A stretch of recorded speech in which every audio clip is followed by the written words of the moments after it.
existing everywhere and localized as well to Gauranga, Radha Krishna, all the asankhya, uncountable, limitless expressions of the divine to every single devotee, which basically includes everyone else, because everyone is a devotee in potential. So we worship everyone's potential. After having done so, we begin our meeting today from Sri Vrindavan Dham. So I'm sending you my pranam from this very special land, as you already know, for our tradition. As we were talking the other day, the word Braj can be translated as a verb, also to go. So it's that place which is in constant movement, in a constant unfolding in the direction of our highest possible fortune and prospect. So very blessed to be with all of you today in this sacred journey, which we are all in, whether we know it or not. So happy to be a few of us being aware pilgrims, so to say, that we know we are on a pilgrimage, and hopefully as we talk these days, we can wisely decide as much as we can that we want to continue remaining pilgrims and not tourists on this sacred journey of life.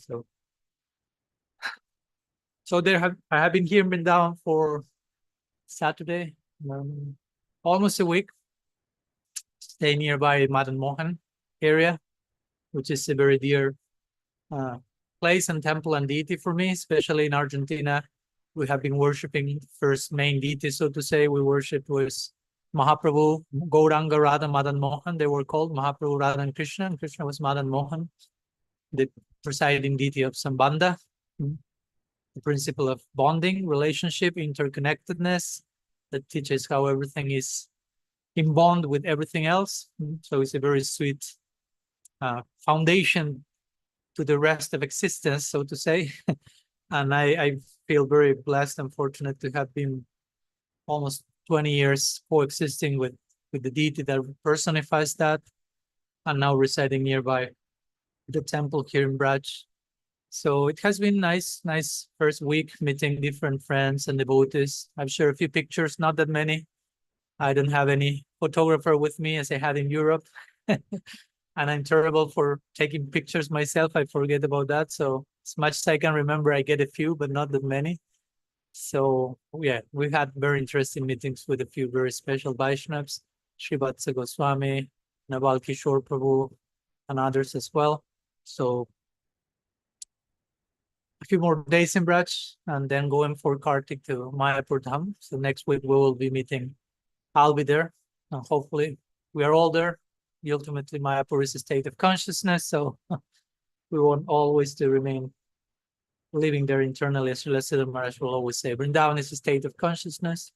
Nowadays, not different from Vrindavan. Nowadays is a state of consciousness. Hell is a state of consciousness as well. So you choose, basically. Right. The other day I was reading something from Thomas Merton, and he will say that whenever you perceive that whatever is happening is revolving around you as the center of reality, you are at the gates of hell. No? So that's a very interesting way of describing hell. No? You are taking everything personal. It's all about you.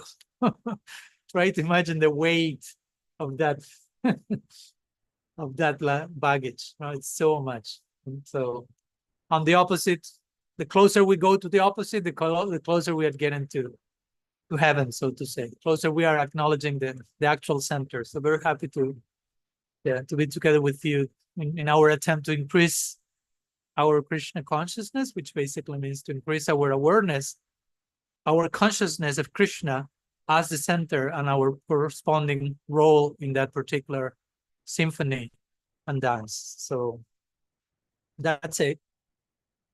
I'd like to invite whomever today feels inspired to bring some offering to our circle of sharing. Nonetheless, Zooms is showing one square after another. Try to visualize we are sitting in sacred circle and sharing our hearts together, hopefully in tadatmya, in empathy and trust and confidence. So whatever exploration you may like to throw at the fire today, please, Swetadev Radhika or Amanda Vikram, you tell me. Swetadev Radhika, okay. Yes, sorry, it's me again. Pranam Maharaj, so nice to see you again after a week. It feels like it's been so long since the. Yeah. Yeah, I Yeah, won't be asking how you all survived after our 10-day immersion in the UK. That's a separate conversation. But yeah. somehow I see that we are all still alive and sane of mind somehow. So nice to know we are surviving the separation of such an intense, beautiful gathering. Yes, alive. Yeah. Yeah, so question. So one of the reflections from the retreat, actually, something that occurred to me is that it's easier, like it's much easier and nicer to love, or like to give love than to receive. Somehow, like receiving seems like so much harder. And I was thinking, like, yeah, this must be something like, due to conditioning, like, feeling of like, we're not worthy of receiving, or, something around that. But I was wondering if it is like a generic thing, or something that like giving is more pleasurable than receiving, or something like that. And I remembered, like, maybe you quoted it, or I heard from Richard Rohr, that how God is a total receiver. So yeah, I was kind of just, thinking about it, like, just want to hear. Also, one other thing, in your recent class from Delhi on Asat Sangha, you said something about how when in receiving, you're also giving the chance to the other person to give.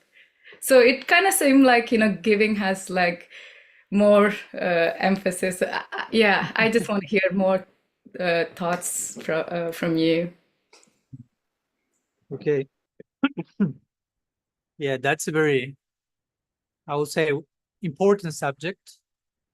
I remember writing about it when I was in Switzerland, that I had this 3-week solitary writing retreat for writing on the 4th book about Krishna's unconditional love.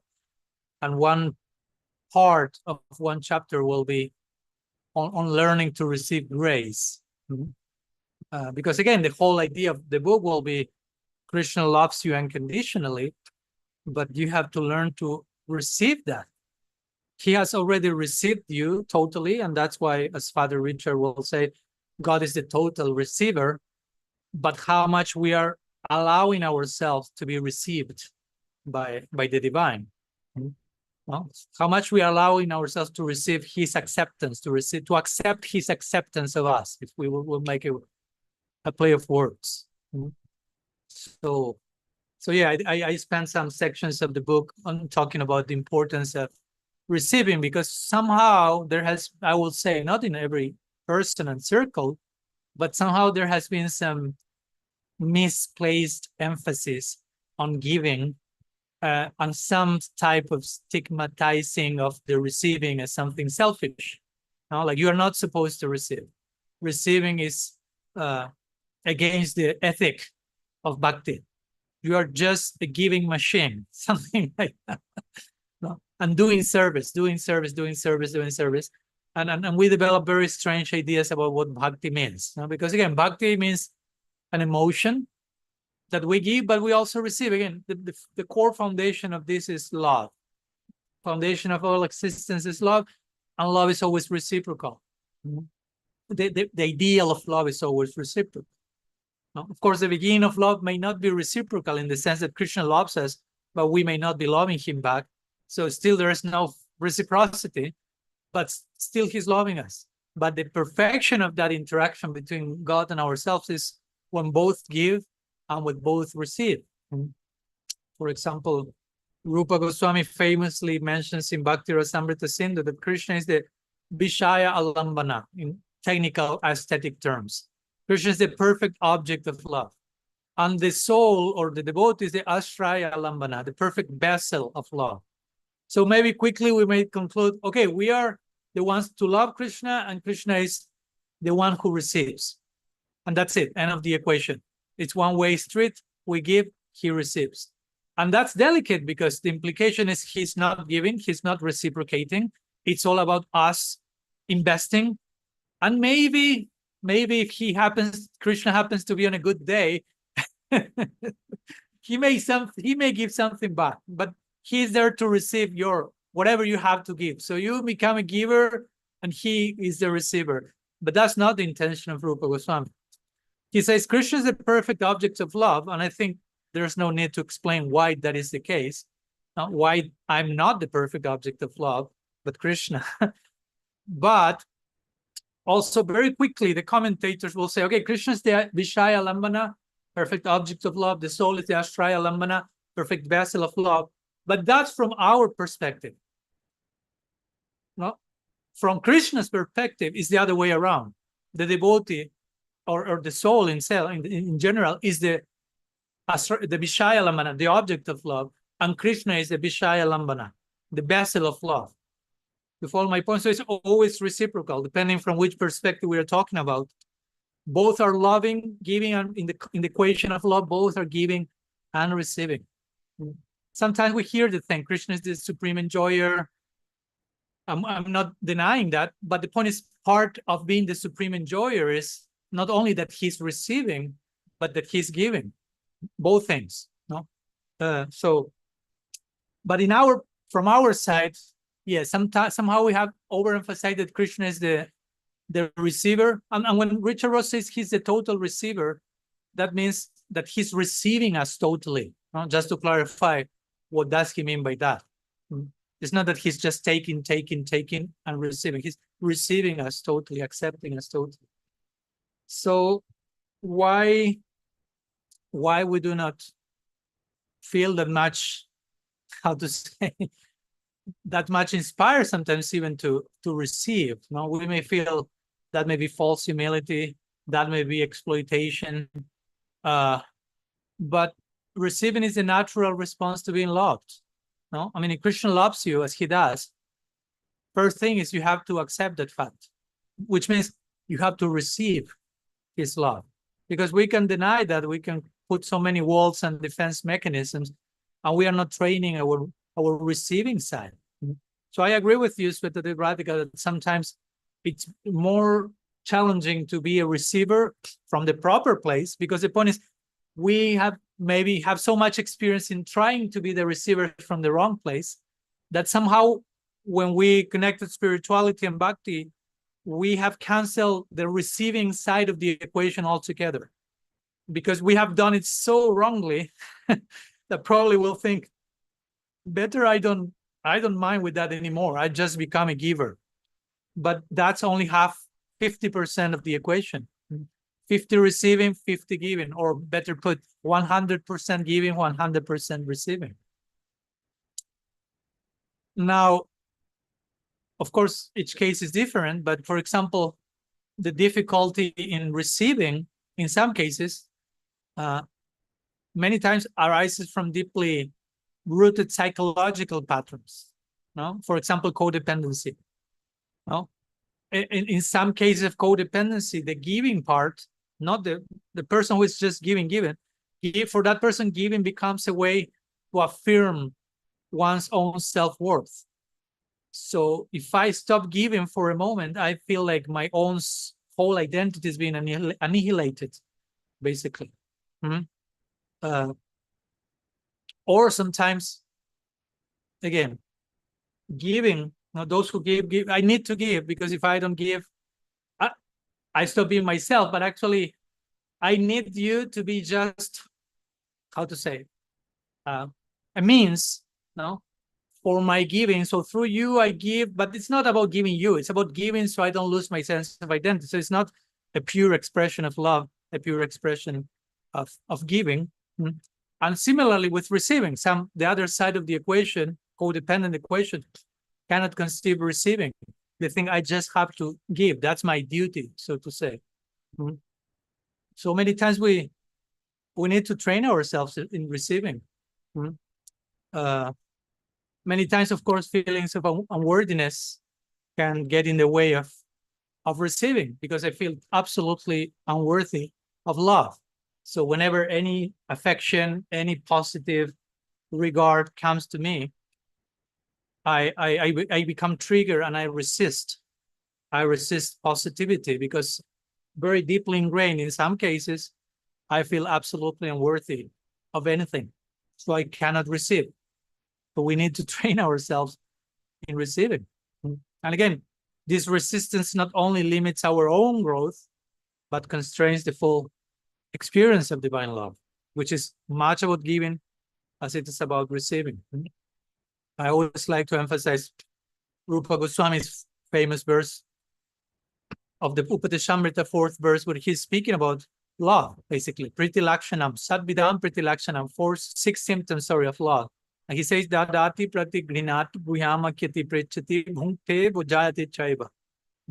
He gives 6 examples, and 3 of them are about giving, and 3 of them is about the same thing, but receiving them. And he defines them symptoms of love.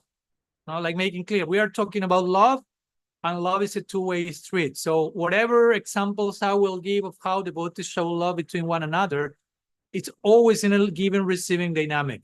So he says, giving prasadam, receiving prasadam.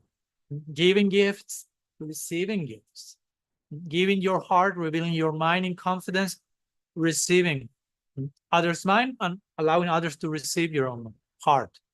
So he makes that very clear. For me, that verse sets the whole tone for this type of discussion. Or also, as I remember, we talked in the book in Radical Personalism about the guru-disciple relationship, because sometimes this is one of the main arenas where we will think, okay, the guru receives the service and the disciple is supposed just to give. Or the guru gives grace, the disciple receives grace. But actually, it's a mutual dance. Again, both are giving and receiving. Of course, the disciple is receiving grace from Sri Guru, and it's offering loving service in return. But also the Guru is reciprocating in a very similar way. Now, it's not that like I was sharing some days ago, this quote from Srila Prabhupada letter that he sent to one of his disciples, as you may recall, and he says, you depend on me. How do you say? You are totally dependent on me, on my grace, more specifically, and I'm totally dependent on your grace. Prabhupada was saying that to a disciple. So this, and he said, it's a reciprocal thing. That's the way of love.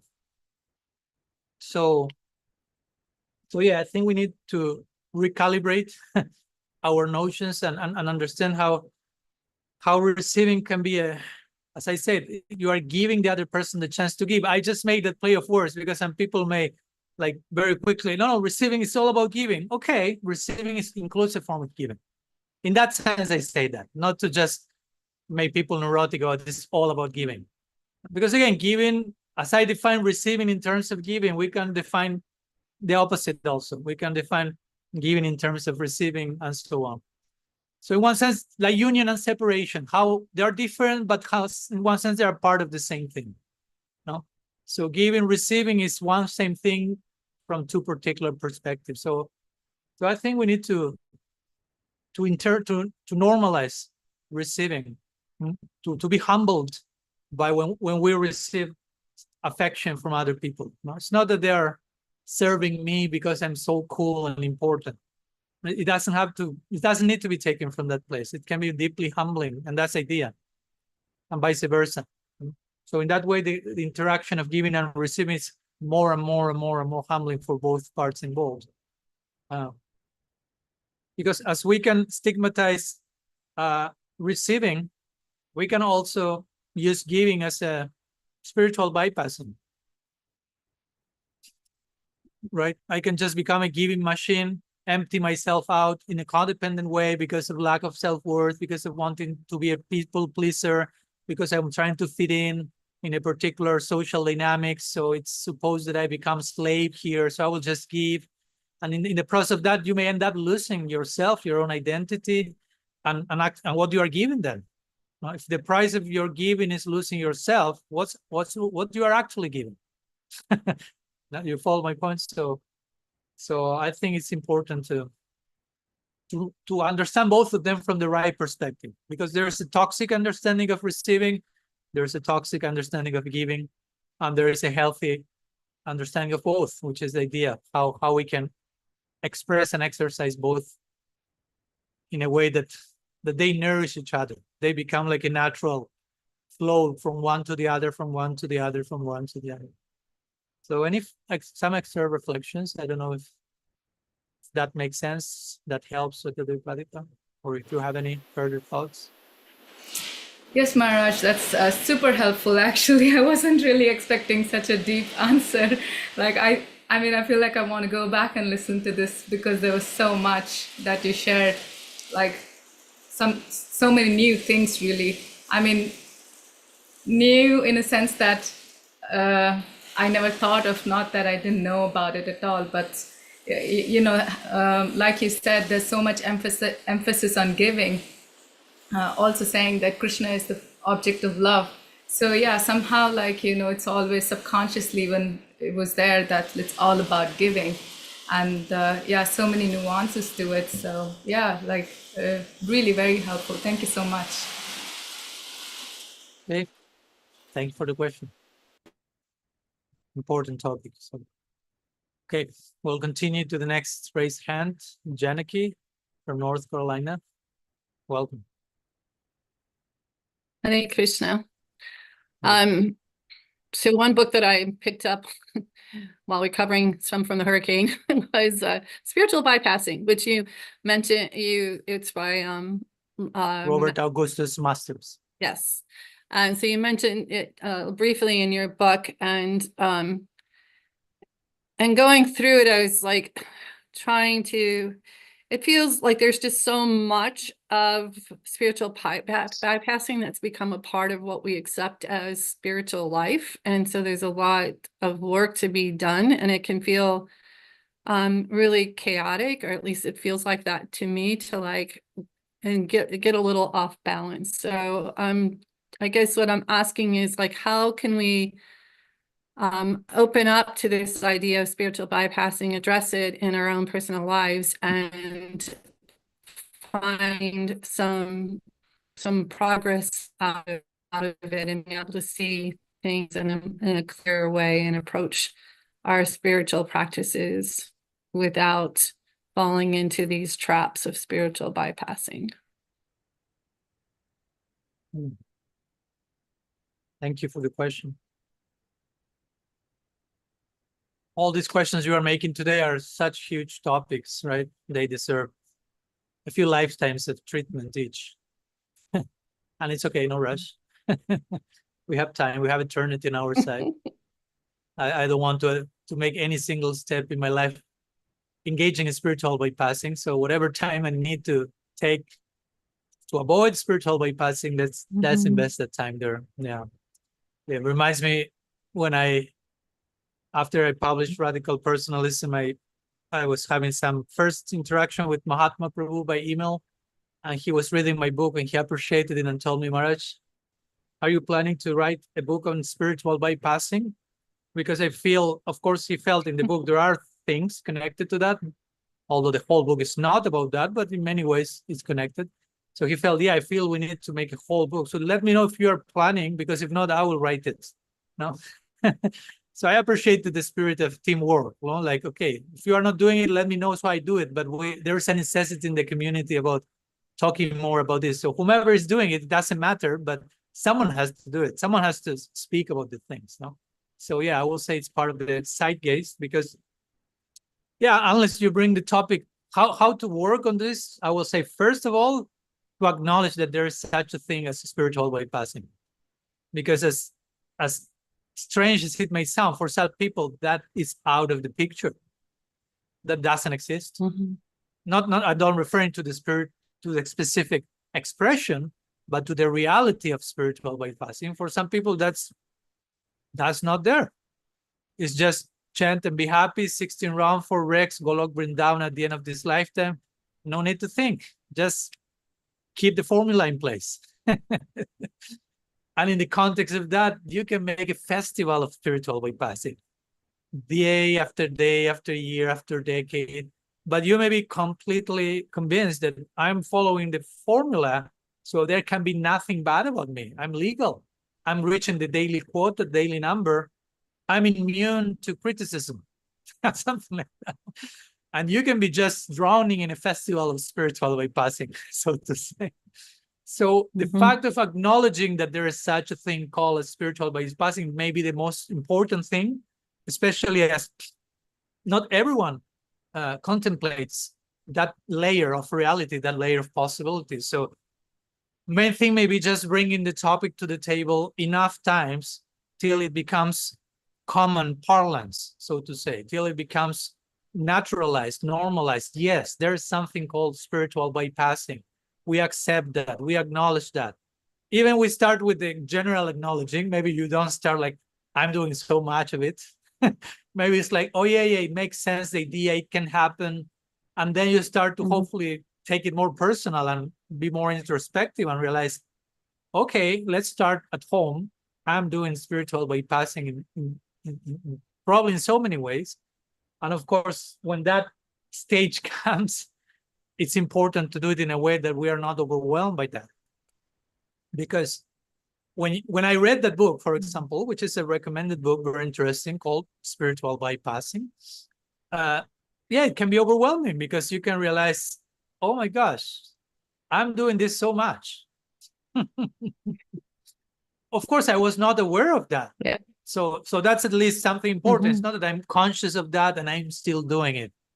Because again, spiritual bypassing has more to do with unconscious things, which maybe began as something conscious, but you start to push that to the back door, to the shed, under the carpet, and eventually it became part of what Jung will call the shadow self, as you know, something like it's still there, influencing probably most of your actions, but you lost sight of that influence. So you live like if that does not exist, but it's there. So most of spiritual bypassing happens from that place. So I will encourage healthy discussions on the topic and a sensitive approach to the different layers of that, so people doesn't become like paralyzed or neurotic or overwhelmed because of seeing the huge amount of that. But also, as we know, in the same way that we normalize something like spiritual bypassing exists, we should also normalize that it's normal to do spiritual bypassing a certain stage of the journey. You follow my point? It's not only normalizing the existence of that fact, but also normalizing that fact will exist in certain part of my journey for sure.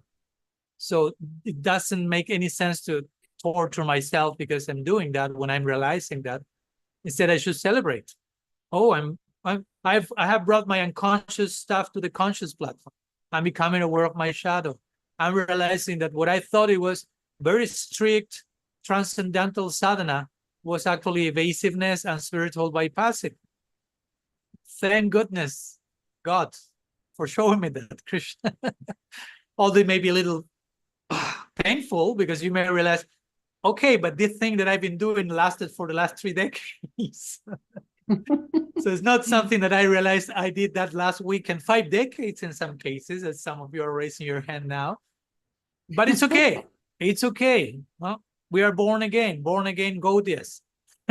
We are awakening to some things, and we can celebrate that. Not like we were talking with on our retreat. I always remain Penny, Jogamaya's sister, saying she's 75, if I'm not mistaken.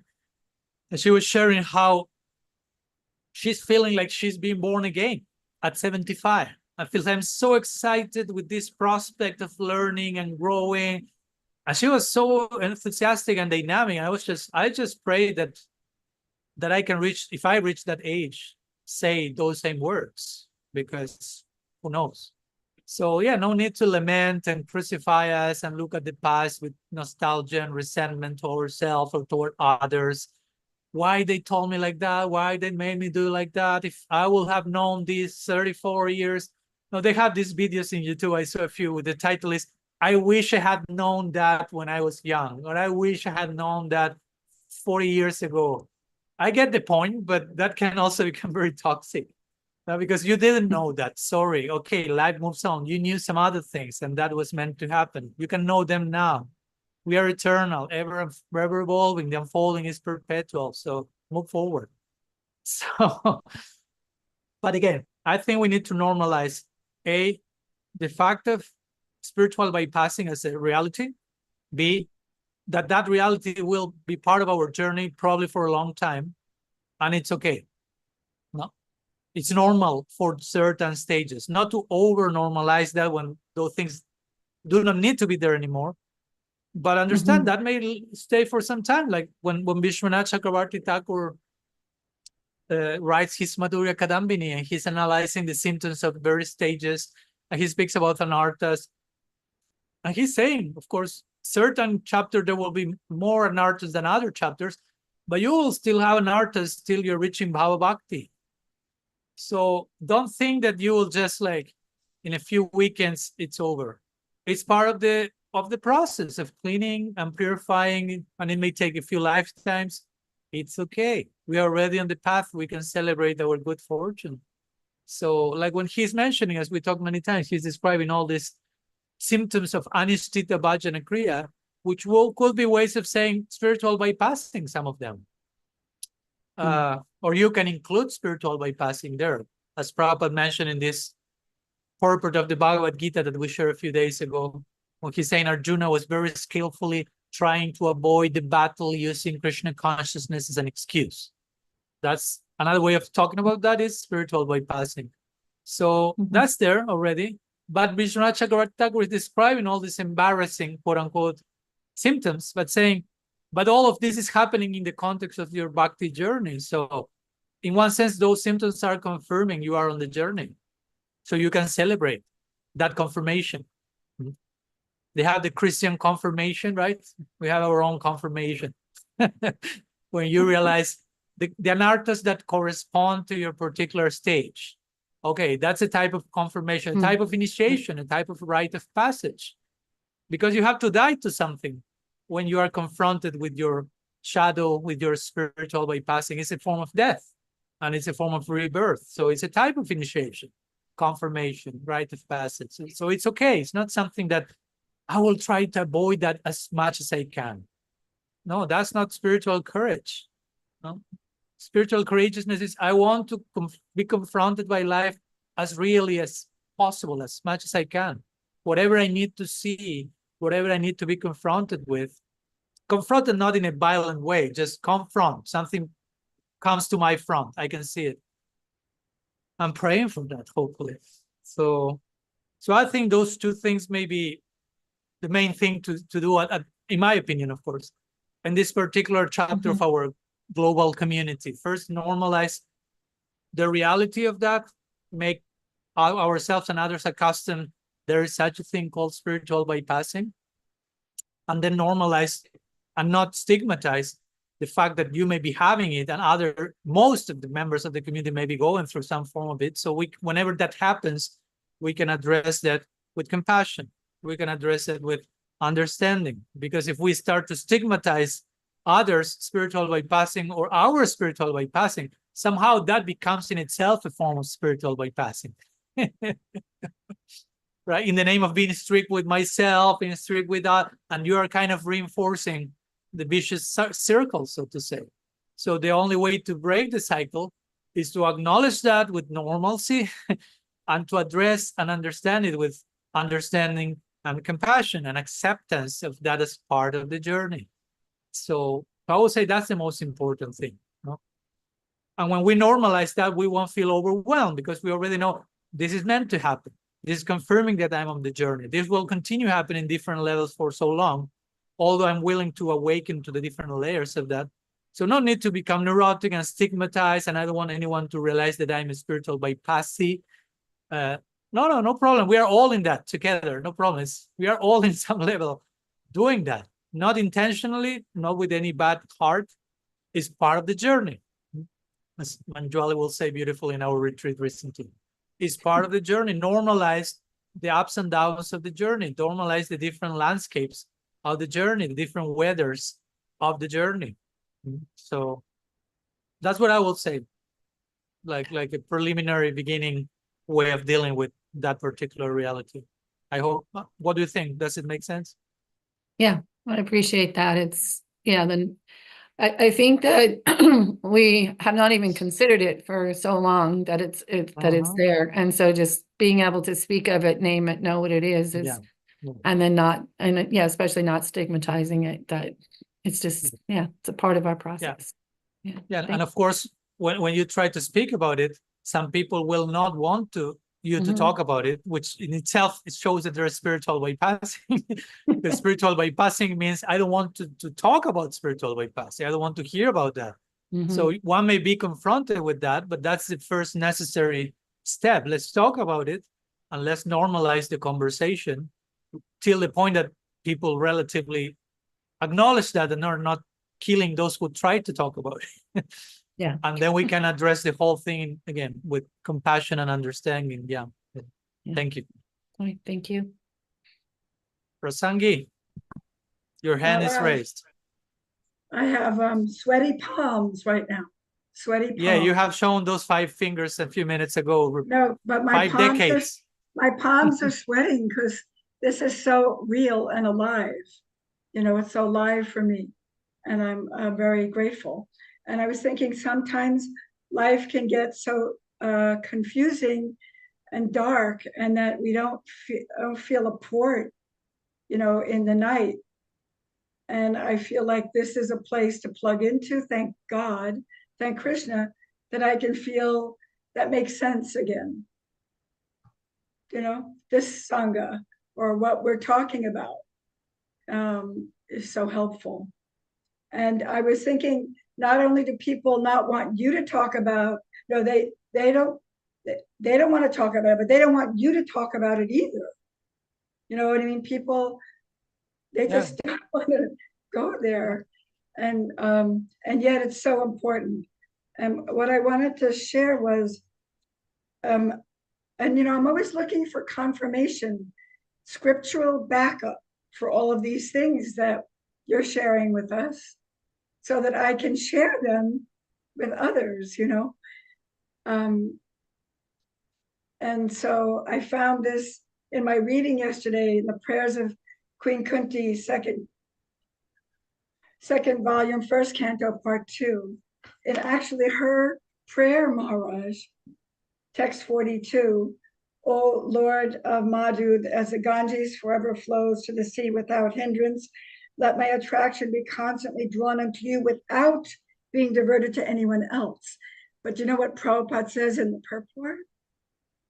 Tell us. Perfection of pure devotional service is attained when all attention is diverted towards the transcendental loving service of the Lord. To cut off the tie of all other affections does not mean complete negation of the finer elements like affection for someone else. This is not possible.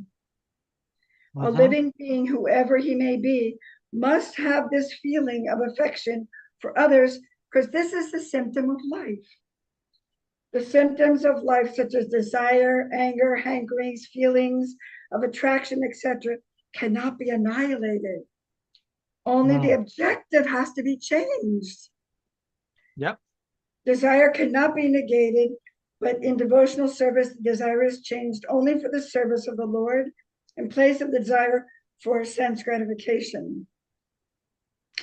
The so-called affection for family, society, country, etc., consists of different phases of sense gratification. When this desire is changed for the satisfaction of the Lord, it's called devotional service. So it means that we keep doing what we're doing wherever we are, but we change the focus.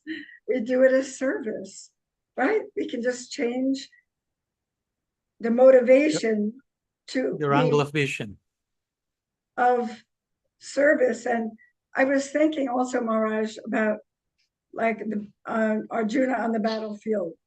I mean, that is such an example. It wasn't given in the Himalayas. It was given on a real battlefield where but 640 million people were going to be killed. And he didn't tell him not to do it. He had to do what he had to do in the world. You know what I mean? But he told him how to go about it.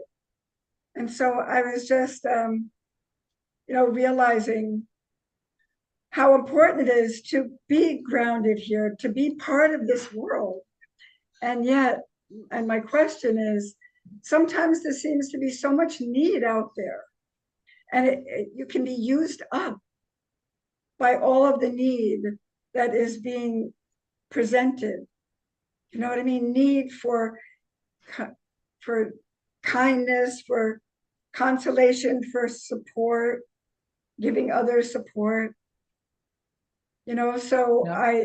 I liked what you said though about reciprocation as well, because we can't just get used up. We're not meant to just get used up. So that inflowing of reciprocation also needs to be there. And not that we're not just supposed to give and give and give and give, because that's neurotic and crazy. And yet some of us may be doing that because, why?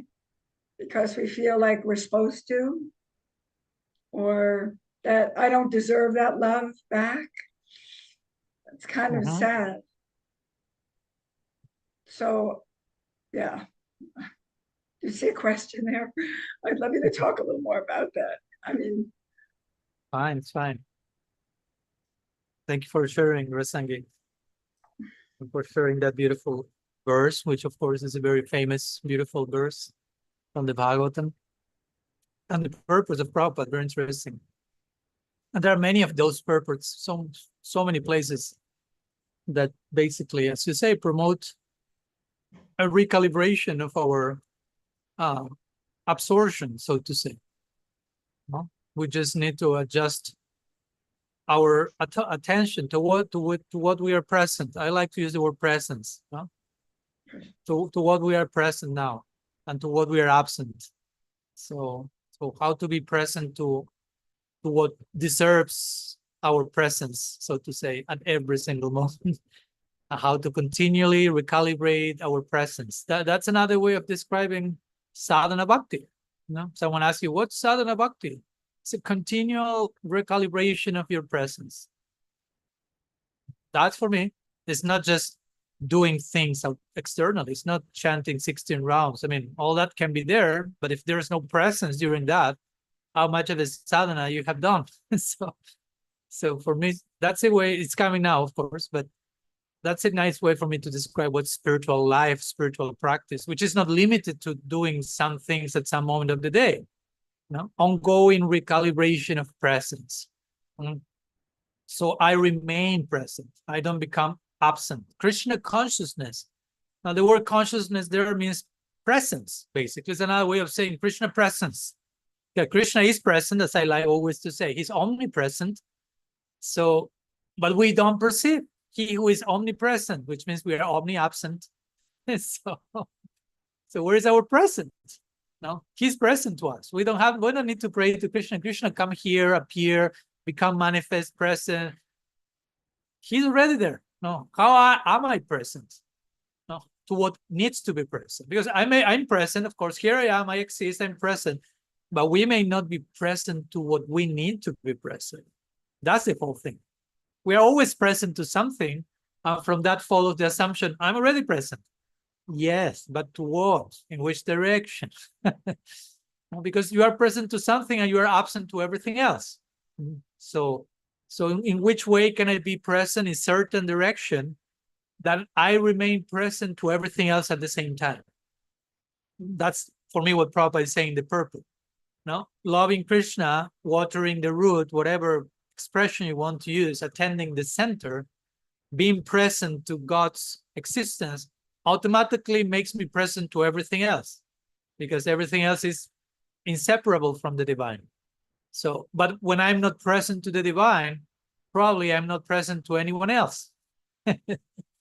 No?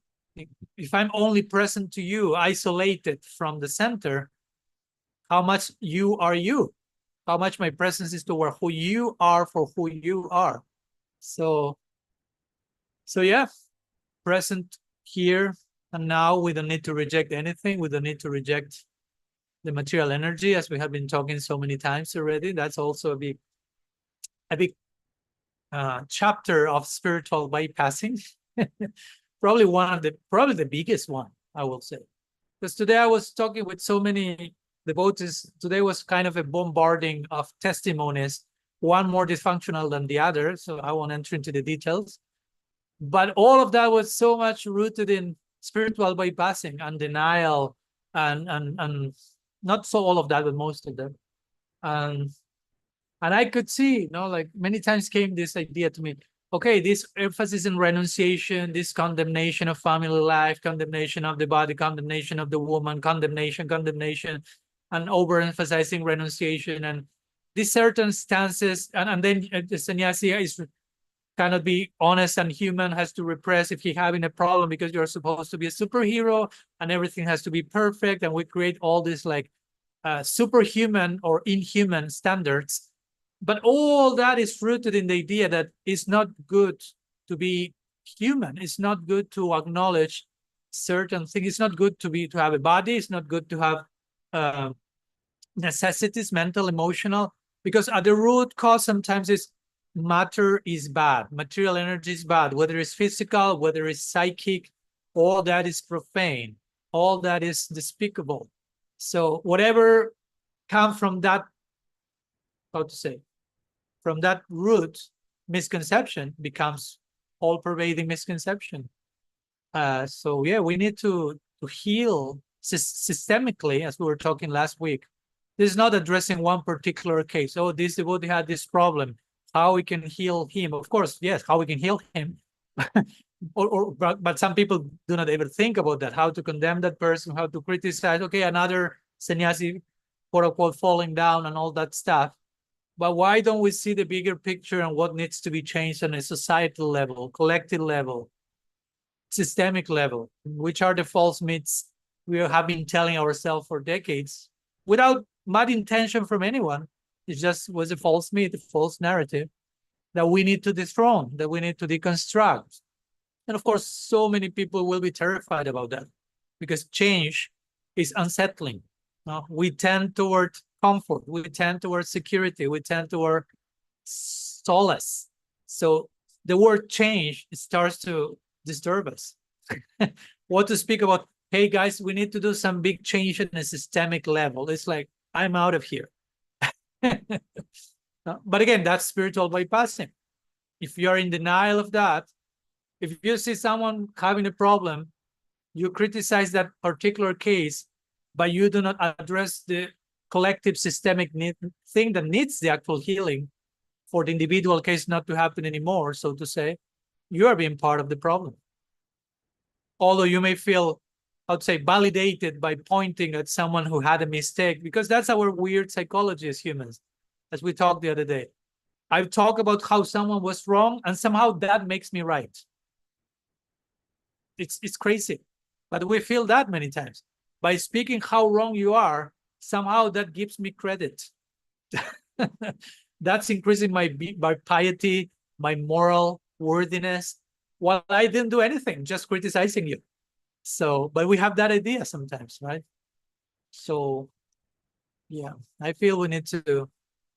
Sorry if this sounds too revolutionary. I don't want to sound like we are planning some conspiracy or stuff like that, or taking over anything. Because at the end of the day, it begins with our own example. So it's not about like, let's conquer the evil people and let's go there and burn the whole building. No, let's begin at home and save yourself before you try to save the world. That's the most difficult thing. That's the hard thing. It's so easy about talking about all this stuff in a very romantic way. And we are taking over, we are conquering the whole planet. Sorry, that's not happening. No, don't come to me with too much emphasis on outreach if you are not doing your inreach first. No, so first do inreach. No, first do dissemination of the whole thing inside of you. How much the whole thing is distributed in your whole being. When that's enough distributed, it will start to overflow you and start to sprinkle other people. And that's the legal distribution that comes from a natural place. Prachar. No, which means pra-achar. Achar means your own behavior. Prachar means a very special type of good behavior. But we translate prachar as preaching, interesting. Prachar means you behave so nicely that it becomes contagious. That's the actual sharing of the teaching. It's not I'm trying to convince you, impose my dogma, throw in your head this list of beliefs that I don't even have an experience of, but I was told to tell you that. That's just breeding dysfunctionality. That's just fostering cultish mentality and so many stuff that we already know what we are talking about. We went there so many times as a movement, and any movement has gone there. So hopefully we have the capacity of looking back to the past, be grateful to the lessons the past is teaching us, and not make the same mistake all over again.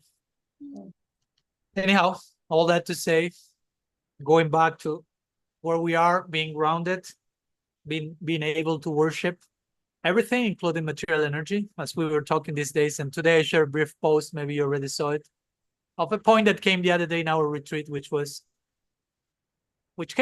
not my own, it's not my own idea, but it's validated by Shastra, where Vishwanath Chakravarti Thakur is commenting in Bhagavatam 2.753 that the material energy is a Vaishnavi with the highest devotion. No? Material energy is a devotee with the highest devotion. Material energy is matter, Maya Shakti, call it as you want, is a Vaishnavi with the highest devotion. So I don't need to reject it. That will be Vaishnavi aparat. I don't need to exploit it. That will be another variety of Vaishnava aparat, whether bhoga or tyag, both are two sides of the same coin. And I don't even need to engage matter in service, because matter is already engaged in service of Krishna, because it's a devotee with the highest devotion. I need to be engaged in service, not matter. Matter is already engaged. I am the one missing. So, and I can engage in service by the grace of matter. Matter facilitates, acts as a facilitator through which I can engage myself in service. I'm not here redeeming the material realm by taking matter and offering that to Krishna. No. Matter is already engaged in service to Krishna. I'm the one missing the party. So, so I think these are important paradigm shifts that we need to embrace, to heal systemically so many misconceptions that are rooted in this idea of matter is bad, and so many ripples come from that need to be addressed, so we don't continue to engage in spiritual bypassing. Maharaj, can I say also that I agree. I love Janaki's question, and Swekatri Radhika's also, that taking off the blinders of spiritual bypassing has unleashed like a flood of things to look at and to sort out and to deal with. Like, yeah. And I get confused sometimes what to pay attention to first, how to deal with all of this stuff that I neglected for so long. Yeah. I don't know where to go with it and how to always pace myself. Again, don't be, it can be overwhelming. And again, accepting the overwhelming is part of the journey also. No? Let's normalize. I may feel overwhelmed at times by seeing the laundry list that still is waiting there. Spiritual bypassing laundry list. It's part of life, part of the journey. Okay, I may feel overwhelmed. Again, acceptance. I like always to start with that acceptance. You are overwhelmed. Don't try to fight overwhelming. Don't try to stop being overwhelmed. Be overwhelmed. Feel it. Go through it. Now, the way out is by going through something like that. You have this saying, right? So allow that to happen. It's part of what makes you human. It's part of what makes you real. It's part of what allows you to understand that there is something called overwhelming. So then when you hear that in the spiritual world, there is some form of overwhelming, it's not exactly ours, but at least you can relate to that because you allow yourself to be overwhelmed. If I repress my overwhelming always, and I hear Brahma Vimohan Lila and Brahma is overwhelmed, and I say, I don't know what's that. It's absolutely unrelatable because I haven't tasted any type of overwhelming. So when you have your own taste of overwhelming, you can have a glimpse. Again, it's categorically different, but still there is some reference point. So accept the fact that you're overwhelmed, stay with the overwhelming, sit with it, and allow it to teach you some lessons. And that for everything, or pain, for example, also. When we are in pain, many times we want to leave that place as soon as we can. And I understand we are not promoting masochism here. Let's suffer as long as we can. But let's understand that suffering brings a lesson, it's a messenger. So I need to sit with suffering. I need to sit with each of my emotions. As I mentioned in radical personalism, we don't need to sit on top of our emotions. We need to sit with our emotions and have a conversation and listen in a humble way, like a faithful disciple to the teacher that is trying to tell me something, whether it is pain, bewilderment, you name it. Because whenever we try to run quickly out of that, that's spiritual bypassing. So again, you can see, I realize how much spiritual bypassing I'm doing. I become overwhelmed and I try to run from the overwhelming, and that's spiritual bypassing again. So you see which great capacity we have to go back there over and over. And it's okay. Again, I'm not condemning that, right? It's part of the journey also. No? Okay, I will do spiritual bypassing, and the byproduct of that is the possibility of further spiritual bypassing, which is not the idea, but it can happen. So we can normalize that also. And stay with bewilderment, stay with astonishment, stay with confusion, with doubt, with fear, with pain. Those are not bad things. Again, these things have been stigmatized over time. You are not supposed to feel that stuff because that's not what Raghunath Das Goswami experiences. Without saying like that, sometimes the implication is that, right? A devotee is not supposed to be that. But what's a devotee? Many times when we define the devotee in a very perfectionist way, it's totally exclusivistic and discouraging, because to be a devotee means to be almost Raghunath Das Goswami. And who can be that? Only Raghunath Das Goswami. Not even Rupa Goswami. Not even Sanatana Goswami. Not because they are less, just because they are not Raghunath Das Goswami. So you cannot be anyone else. You have to be yourself, for who you are now. And now you are bewildered. That's who you are now. Accept yourself. Embrace your bewilderment. And it will give you a lesson. It will give you a treasure. And once you receive that treasure without running away from it, you are passing the test, and you are not indulging in spiritual bypassing. You have learned your lesson. And whenever we fail to learn our lesson, hopefully we realize we failed to learn our lesson, and there's always the next lesson. So shoot again, as we were using the term hamartya, sometimes translated as sin, which actually means missing the mark. No, the word in the Bible for sin is hamartya. It's an archery term, which is you're missing the mark. Sometimes we miss the mark. Sometimes we hit the mark. Shoot again. Right? So I will say that, trying to stay with that, and the lesson will come. Normalizing all these emotions, all the states, being self-compassionate in that sense, self-accepting in that sense, not putting labels, not putting boxes on top of ourselves. I'm the bewildered now, in this moment, the bewildered one now. I'm not supposed to be feeling this. All these lines that start, I'm not supposed, they're quite dangerous. Be careful with those ones. All those mental narratives that start, you're not supposed to, no? Come from the neurotic perfectionist, which is completely terrified and wants to perform, because we have not learned yet to accept ourselves fully. So we insist on perfection, thinking only when I'm perfect, I'm worthy, I'm whatever. So anyhow, let's move forward. Thank you. Karuneshwari or Ravindra, I don't know, raising hands. Hare Krishna. From the UK. It's me. Nice to see you and everyone. It's a different topic, although I'm kind of reluctant to take it away from this topic, because it's been so nice. Actually, just by the way, just this morning I got a message from a devotee I've known. Well, it's my sister, actually, so all my life.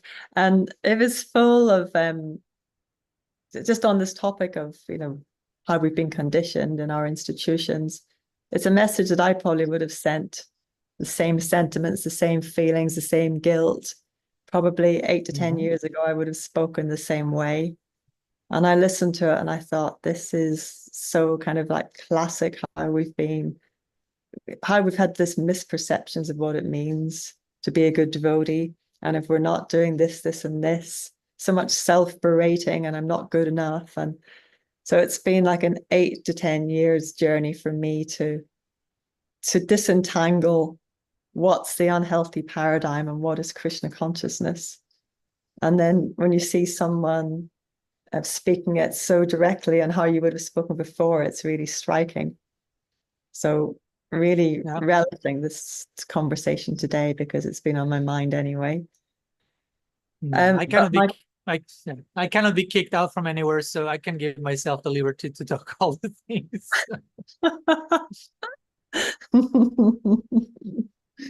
But this is a different topic, and it's from your first book. It's a question I've had for a while. So page 70, in case anyone wants to look it up, page 70. So there's which page? Sorry, something from my book? From the first book. First book, my first book. Yes. Page 70. Yes, 70. But which edition do you have? Because I have different editions and the page number will be different. Well, let me see. I'm not sure. I got it a good while ago. Second, okay, maybe the first edition then. Yeah, I think it's the first edition. Okay. Yeah. So you've written 2 things.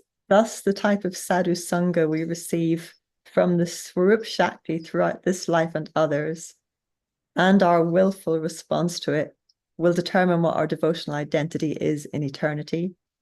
And it is through this process that Sri Krishna will in effect, let us know the specific way in which he wishes to receive savor from us. And then next little bit, the scriptures provide ample evidence demonstrating that the inclination toward a certain service mood arises from the association we receive. Yeah. So that's sort of the essence of my question is, when I first read that, I was thinking, okay, so it seems like our eternal identity is dependent on association that we receive, but that seems like a kind of random or chance thing. And it seems that we're like really influenced. So it almost seemed to me like we're just really subject to the influence of others. So I thought I probably don't understand this topic very well and, need a lot of unpacking, because I think you said actually just further down from that, I don't know if I'll find it now, but it was something along the lines of, through this association, Krishna lets us know in which way he would like us to serve him. Maybe that's what you read at the end. Maybe that's a faulty. Oh, there's something. It was a further elaboration of it, which I'll try and find and see you later. But anyway, the question is really: is our eternal kind of service identity like purely as a result of our association, and how is that in relation to our own free will and our own taste? And it seems like a random kind of coming about because of who we happen to meet as our association. Thank you for the question. And of course, that's a huge topic. That's why I decided to write the whole book about it. And I know that what I've shared in that book, some devotees agree with my stance, some others have different opinion.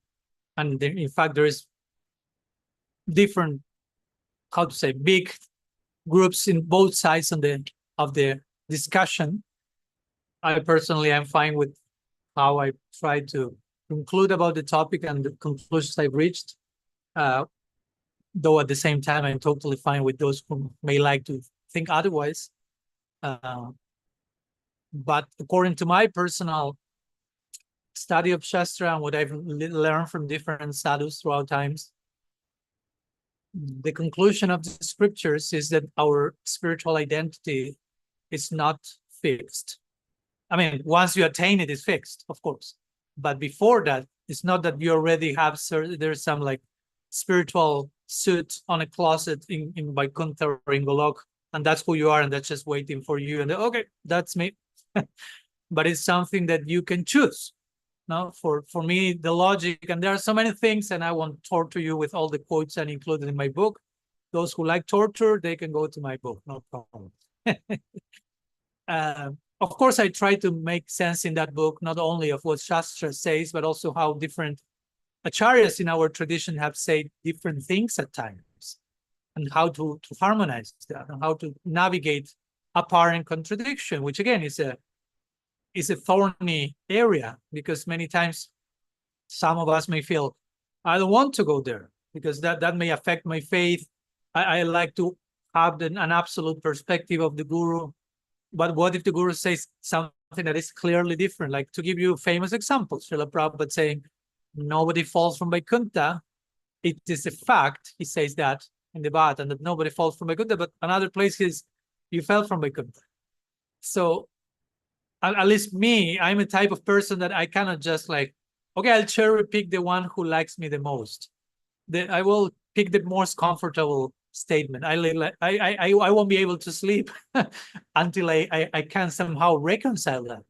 No, so the same situation was with this particular topic, whether bhakti is inherent or inherited, as I put it in the title of my book. And some acharyas have said both things at times. While in my opinion, scripture is very clear about one particular direction, which is bhakti comes from bhakti. But that's what the Bhagavatam says. Bhakti comes from bhakti. Chaitanya Charitamrita Krishna Bhakti Janma Mulha is Sadhu Sangha. The birthplace of bhakti is Sadhu Sangha. Vishwanath Chakravarti Thakur, the beginning of the Madhurya Kadambini. Bhakti is obtained by the association with others in Satsanga. So we are as Tatastha Shakti, we don't have a predetermined devotional identity or affinity, but we can choose. For me, that's more the thing. I wouldn't say it's random. I would say it's free choice. I mean, you can call it random, if you will. I will say I'm given the chance to choose how I want to love Krishna. Because for me, if I already am by design, so to say, although there's no beginning point where souls are designed, that in itself is difficult to accommodate. Souls are eternal. We have no beginning. We have not been created. So there are different problems. Now, of course, very simple situations, like once I was talking with a devotee and I was asking, okay, so according to you, our spiritual identity is already fixed. Yes. According to you, the soul has prem, divine love inherent in the heart. Yes. Okay, so then how can you explain that you are not rolling on the ground in ecstasy at every moment? If you already have a whole identity made of love, because that's what spiritual identity is identity made of love. So you already have it. Why you are still watching Netflix, so to say? No, don't want to stigmatize that. Relax, please. If you're having some of that plan after this Q&A, you can continue with that, no problems. Sorry to ruin the party here. So if you have that identity made of prem, why you're not experiencing that? And the result of the answer was because prem is covered by maya. And that for me is like an alarm. How can prem be covered by maya? That means maya is more powerful than prem. Prem is conquering Bhagavan, is making him dance like a puppet. How can you say that prem can be covered by something? Or even you say prem is sleeping now. How can prem sleep? We are sleeping. Prema makes Krishna awake and not able to sleep the full night. How can you talk like Prema is sleeping?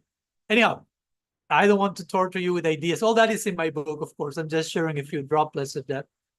So for me, one of the main logic is love is for love to be love, it has to be a free voluntary decision. It's not that Krishna forces me to love him. And for me, it's not even that Krishna doesn't force me to love him. But once I decide to love him, I'm already predetermined to love him in a certain way. That for me takes away the freedom of love. So Krishna wants us to love him so freely, let's put it that way, that he's giving us the chance not only to choose whether to love him or not, but how to love him. And that's our choice, of course. We receive different association, and we will choose. And it doesn't mean that whatever association you first received, that's the thing you are choosing. You still have your free will. So I wouldn't call all that process like random. I will call that just the implications of having free will. The implications of love being a free decision, the implications of the Jiva having free will, and all that put together, makes as a result that at one point we will feel we will choose in one direction. We may feel some affinity there or not. Each case is unique, each journey is unique. But that's basically how I will frame it instead of using the word random, so to say, since it may sound with a little negative connotation. That is like we are gambling or something like that, right? Like it's like a dice game or something. Okay, you ended up there, you ended up there. No, you are always free to choose. We may not have absolute full freedom because we are not enlightened, but still we have free will. Because if not, we are canceling the free will. And if you cancel free will, how much more you can talk about love? How much we can talk about love without free will? You don't have a choice in the matter. So how much that's love? So, and again, all that I'm saying is hopefully based on what the scriptures are saying.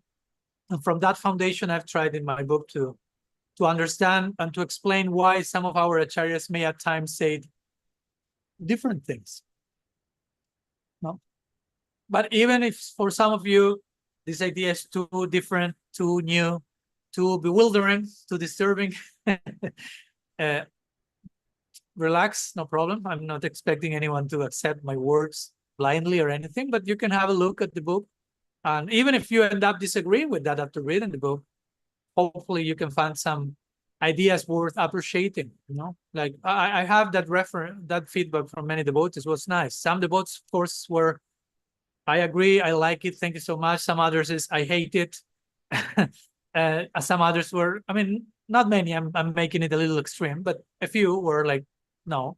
And some others say, I disagree with the book, but I appreciate the premise and the invitation to bring the topic to conversation, because for me, that's kind of the main thing.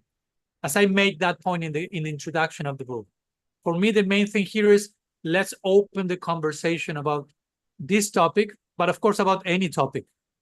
But this topic also, because there has not been that much of a conversation. And sometimes we are willing to conversations so much we are not willing, or we are not capable of having a conversation where we strongly disagree with someone and we can become emotional and we can feel personally attacked, or that someone is attacking our guru. So again, all the things that come to the surface while trying to have a conversation are part of the conversation.